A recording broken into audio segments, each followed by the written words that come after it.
Hello, my name is Khachik Muradian, and I'm the Armenian and Georgian Specialist at the Library of Congress. This recording features a talk by Dr. Christopher Sheklian. The talk is titled Calendars and Communities, Armenian Temporal Texts in the Library of Congress Collection. The talk is based on Dr. Sheklian's work as a Lilly Scholar at the Library of Congress's African Middle Eastern Division in June 2024. Dr. Sheklian is Assistant Professor in the Department of Philosophy and Religion at Mississippi State University. He received his PhD in anthropology from University of Chicago in 2017 with his dissertation, Theology and the Community, the Armenian Minority Tradition and Secularism in Turkey. Previously, he has been a postdoctoral researcher at the Radboud University in the Netherlands, part of the Rewriting Global Orthodoxy Project, the director of the Krikor and Clara Zohrab Information Center at the Eastern Diocese of the Armenian Church of America, a Manukyan postdoctoral fellow in Armenian Studies at the University of Michigan, an adjunct professor at St. Nerses Armenian Seminary, and a visiting assistant professor at Wesleyan University. He has published work on liturgy and law in the lives of religious minorities.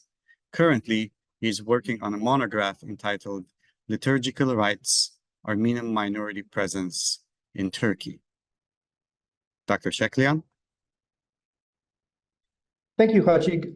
Hi, my name is Christopher Sheklian. I received my PhD in cultural anthropology from the University of Chicago, and I'll soon be starting a position as an assistant professor in the Department of Philosophy of Religion at Mississippi State University. I specialize in the anthropology of religion, focusing on religious minority traditions and questions of law and community, working largely with Armenian Christianity. Over the past couple weeks as a Lilly Scholar in residence, I've had the chance to explore material in the Armenian collection of the Library of Congress related to an important way that communities are established and shaped, the very organization of time. Dozens of books and manuscripts in the Armenian collection, like this liturgical calendar from Yerevan for the year 1884 that you see here, help determine what events Armenians celebrate and when. In other words, these books, calendars, but also liturgical service books, almanacs, yearbooks, give texture to, set the rhythm of, and essentially shape the very way that people experience time. By doing so, what I'll call temporality shaping genres of books or temporal texts help to secure a unique way that a community like the Armenians experience the world, which in turn both solidifies their internal cohesion and also marks them as different from other people. After all, as anthropologists like Benjamin Lee Whorf suggested decades ago, a different sense of time leads to an entirely different experience of the world. The connection between calendars and communities is an old one. Sasha Stern, writing about calendars in antiquity, notes that the history and development of ancient calendars reflected the political and administrative structures of the empires, kingdoms, and cities that used and sustained them. That's a quote. Stern suggests that the calendar is not only a utilitarian device for the organization of social life, but that the calendar contributes to a certain perception of reality and hence to socially shared worldviews. Again, end quote. So for communities, especially as we will see for religious communities, these temporality shaping genres really are essential for the shaping of the communities themselves. So let's dig into some of these temporality shaping books in the Armenian collection of the Library of Congress to see how they help form the very contours of an Armenian community. In the Armenian case, many of the oldest examples of temporality shaping texts are connected to the liturgical life of the Armenian Apostolic Church and the church services that are conducted daily. These liturgical books tell us what should be celebrated when. They also, as in the case of this leaf from a 17th century manuscript Synaxarion, the Armenian Haisamav work, tell us who to celebrate. The Haisamav work provides daily readings on the lives of the saints and other feasts, suffusing time with important events and people for the Armenian Christian faithful. Saints, as examples of good Christian living, tell us quite a bit about a community's values and way of life. To commemorate a saint is also, in effect, to proclaim what is important to a Christian community, what is worth emulating, and what is considered a virtuous life. So liturgical texts like the Heisamavurk, marching through the calendar year, also announce what and whom is important and should be commemorated on any given day. The importance of calendars and other temporality-shaping texts is underscored by the fact that the second book ever printed in Armenian, called the Barzadumar, was a liturgical calendar. Hagop Megapart, the enigmatic figure who printed the first books, Armenian books in Venice, published this liturgical calendar in 1513. So here in the Library of Congress collection, we see the centrality of temporality shaping texts, spanning the manuscript tradition and into the earliest era of printing. In the history of Armenian printing, few places have been as important as the Machitarist Catholic monastery on the island of San Lazaro, Sud-Gazaros, in the Venetian lagoon. An Armenian Catholic monastic movement emerged in the early 18th century, founded by Abbot Machitar of Sebastia, today's Sivas. From their monastic center in Venice, they produced the first printed edition of many important Armenian texts. They also printed the lives of saints and liturgical calendars that marked time. Now, it was this Catholic influence over saint commemoration and liturgical time that particularly worried the influential Catholicos, the head of the Armenian Church, Simeon Yerevansi, in the 18th century. As the work of historian Sebu Aslanian has explored in detail, in part, in order to counter this Catholic influence, he set up a printing press in Echmiadzin. One of the first things he printed was his Donatsuits, a revised and edited version of the master calendar of the Armenian Apostolic Church. His version excised Catholic saints, asserting that proper liturgical time and the veneration of the correct saints were crucial to the vitality of Armenian, in this case, Armenian Apostolic Christian community. After all, in the Armenian Apostolic Church, the inclusion in the liturgical calendars like the Donatsuits and the Oratsuits, as we will see, effectively adjudicates sainthood. And saints are not only about historical memory, but about the values and morals of the community. Indeed, from a certain theological view, we can say that saints are actually a part of the community. So we can understand Yerevansi's concern to print a calendar that only included what he considered to be truly Armenian saints. Yerevansi's Donatsuits and the ability to print liturgical calendars changed the relationship between calendars, texts, and community boundaries. Shortly after this master calendar was published, individual sees, centers of the church hierarchy, begin printing yearly Oratsuits, which are essentially the Donatsuits calculated out for any given year. We see here an example from the Library of Congress's collection, which is digitized and accessible as part of the Armenian Rarities collection, of an Oratsuits from Theodosia, that is, today's Feodosia, also known as Kaffa in the Crimea. Kaffa hosted a sizable and important Armenian community for centuries, and the publication of their own liturgical calendar in the late 19th century speaks of the status of the community. These, as you can see in this other example, very small printed books remain ubiquitous in Armenian churches around the world. They give all the liturgical details necessary to conduct the church services for any day, including the musical modes, scripture readings, and any commemoration of saints or other feasts. These little books, then, give texture and meaning to the very fabric of time, letting people know how to sing, what to contemplate, whether they should be feasting or fasting. Now, while calendars are the most obvious genre that shape time and temporality, literally ordering time, we've already seen other genres of books that connect temporality to central concerns and needs of communities. One of the most important and influential genres of books to be concerned with time is the almanac. According to the Encyclopedia Britannica, a book or table containing a calendar of the days, weeks, and months of the year, a record of various astronomical phenomena, along often with climate information and seasonal suggestions for farmers, and miscellaneous other data. In the 1700s and 1800s, The popular almanac was developing into a genuine form of folk literature containing, in addition to calendars and weather predictions, interesting statistics and facts, moral precepts and proverbs, medical advice and remedies, jokes, and even verse and fiction. Now, in the American context, perhaps the most famous almanac might be Poor Richard's Almanac, published by Benjamin Franklin, and we see here a page from the Library of Congress's copy. Or perhaps also we could mention the Old Farmer's Almanac with its information on topics like when to plant certain crops.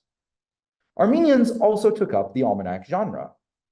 A recent acquisition by the Library of Congress, the Yeranag Byzantian Basmavep, or Byzantine Weather, or maybe Byzantine Seasons, by the Catholic Munkitarist monk Rugas Injijian, is one of the very first books that fit the almanac genre in Armenian.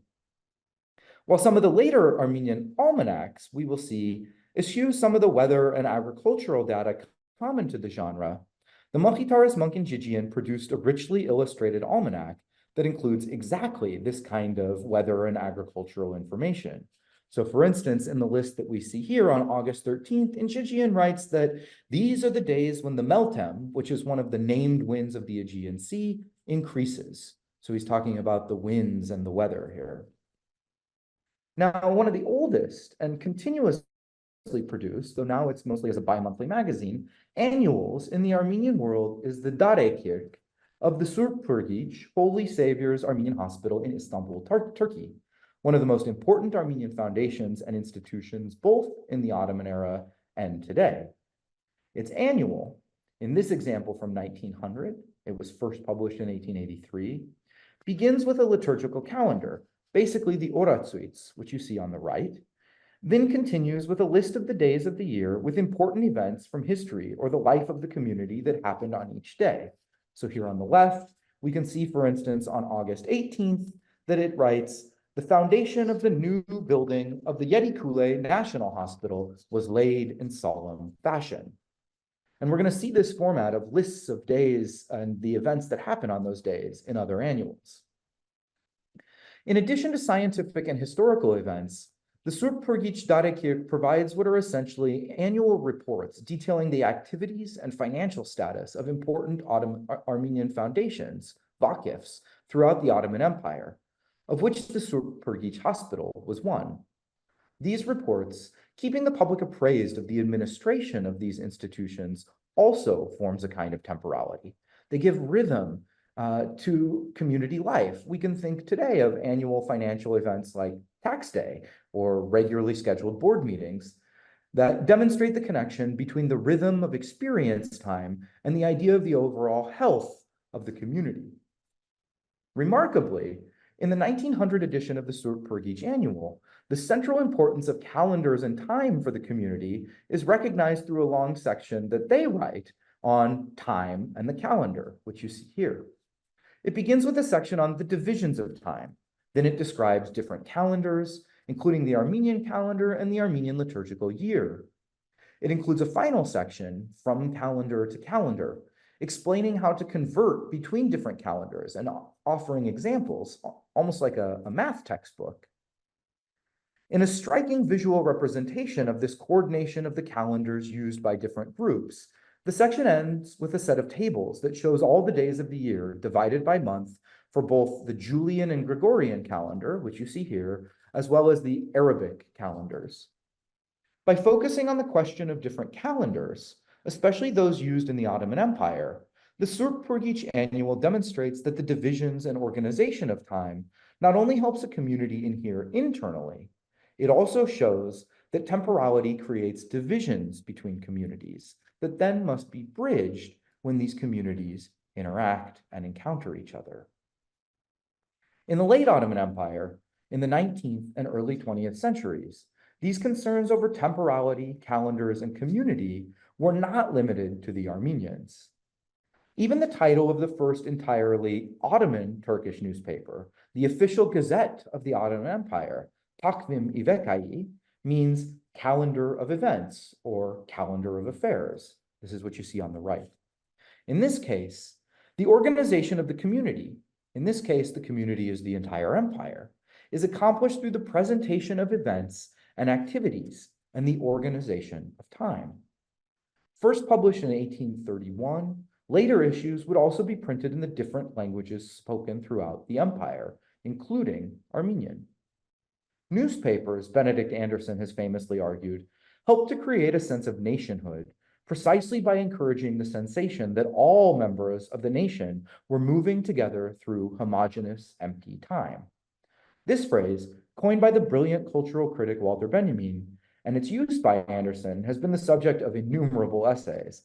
Here, I bring it up because this nice little phrase connects the changes in the ideas of community in the late Ottoman Empire to changes of time and to the textual genres that shape times. Community shaping, as we've seen, then goes hand in hand with temporality shaping. With these examples from the late Ottoman era, we also see a linguistic element to community formation emerge. The other text that you see on the left is an example of a fascinating phenomenon known as Armeno-Turkish, Hayadar Türkeren, or Turkish written using the Armenian alphabet. And there's a number of contemporary scholars working on these texts that use this Armeno-Turkish. The Armenian collection at the Library of Congress holds a significant number of Armeno-Turkish texts. Many of these texts, like this one, the Chronicle of the Religion of the Church of the Messiah, that is of Jesus, Tevari İdin ve Kilisei Messiye, were published by the various missionary groups trying to reach Armenians in the Ottoman Empire, and sometimes these Armenians only spoke Turkish. In this expansive book telling the story of the life of Christ, the Gospels, and subsequent Christian church history, we see another Christian group use the Organization of Time and History as part of its attempt to form a group, in this case, an established but still growing community of Armenian Protestant Christians. Towards the end of the book, we see this list of events by year. Note that the chronology begins in the year 33 with the death and resurrection of Christ. In other words, time is indelibly shaped by the central event of Christianity. On the following page, we note the kinds of events that this newer Protestant community wants to highlight. We see on the first one on the top, the first assembly of the Episcopal Church in America, 1775, or the foundation of the American Board, an important Protestant missionary organization, in 1810. In this atmosphere of contest over community boundaries and definition in the late Ottoman Empire, these temporality shaping texts were both popular and consequential. Among Armenians, the most famous of all of these was everyone's almanac, Amenun Daretsuitsa, published by Theodoros Lapjijinian, better known as Teotig. Published between 1907 and 1929, initially in Constantinople, Istanbul, it includes a broad range of material. Teotig's format for his almanac proved incredibly influential. In addition to reports on events that happened throughout the previous year, his Everyone's Almanac included articles on arts and culture and occasionally published new works of poetry and fiction. As the quote that we see here from a friend of the almanac writing for the journal Armenia, published in New York at the time, makes clear, Teotig's almanac became the example that many other annuals that we're going to see followed.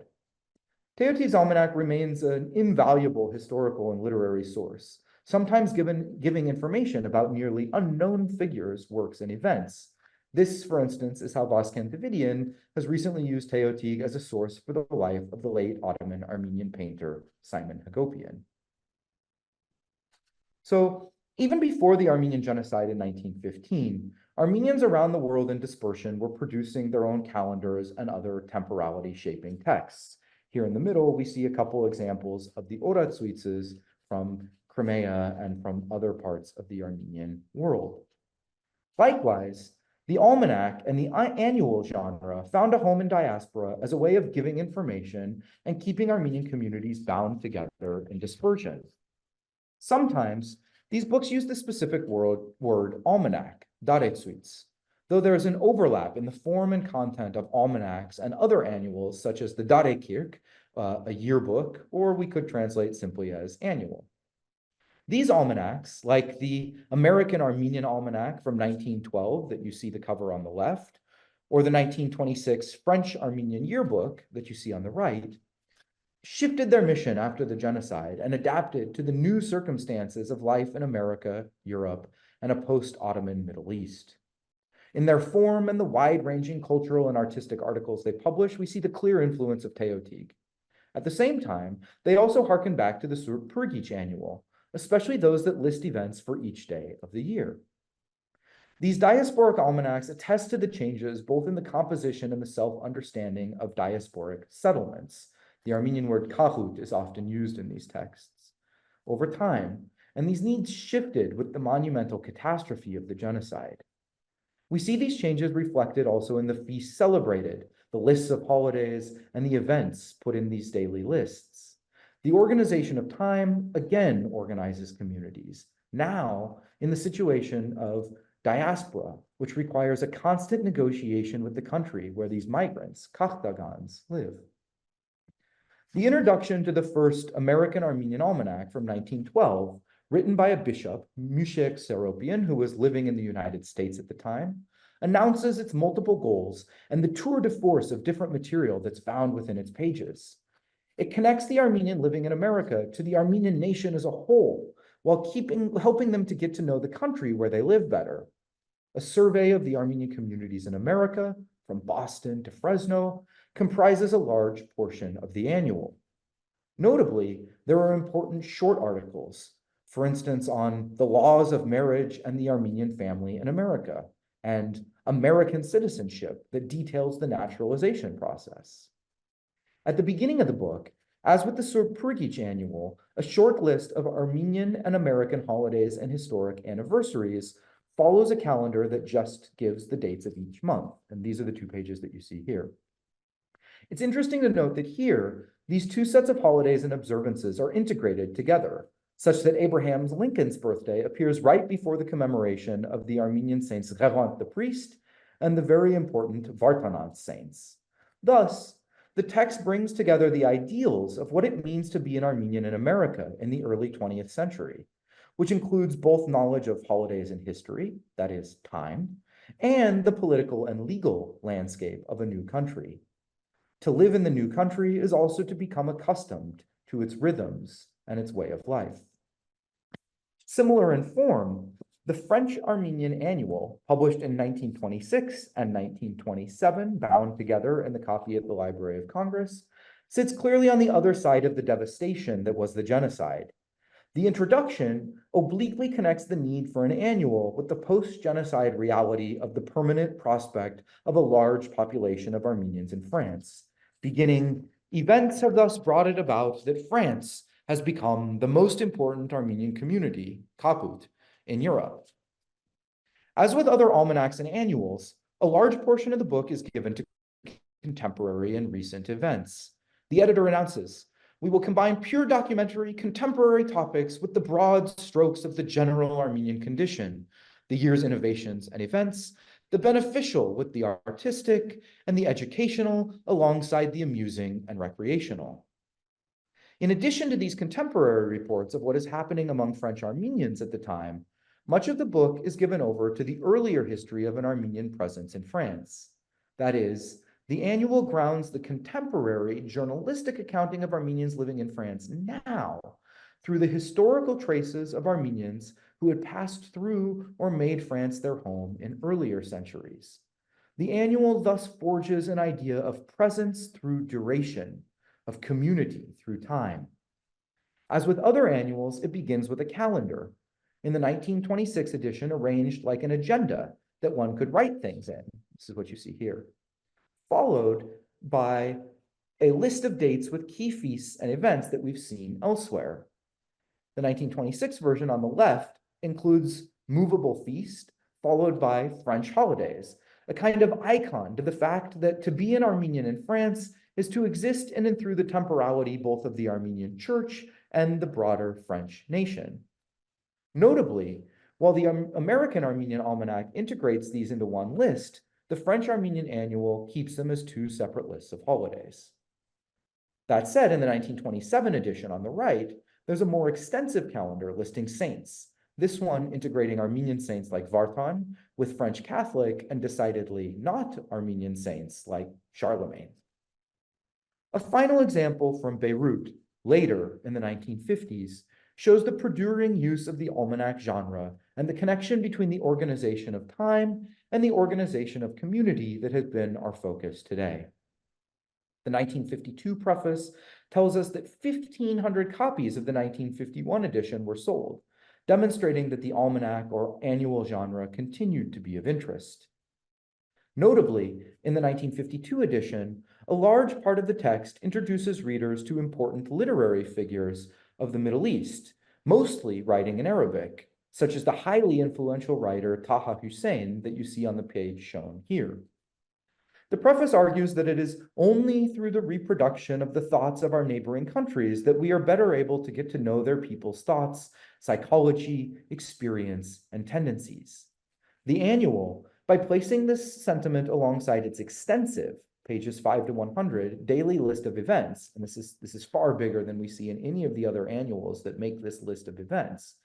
This suggests that decades into the post-genocide Armenian life in the Middle East, a new reality has been formed, whereby the commemoration of the most fine-grained Armenian historical events and the knowledge of Arabic writers combine into a specific Armenian way of life with its rhythms and relationship to time. As this impressive variety of texts from the Library of Congress demonstrates, calendars and other temporal texts, temporality-shaping genres, are crucial to forming and maintaining communities. The shape of a community, to a significant degree, depends on the way that a community experiences the rhythm and flow of time. Armenians have used books like these calendars and almanacs to give shape to their communities throughout the ages and across the globe. They continue to do so, publishing oratsuits and yearbooks. The continued salience of these genres demonstrates the essential connection between the organization of time and the organization of community, and the ways that different social and political experiences demand their own temporal responses. Thank you very much.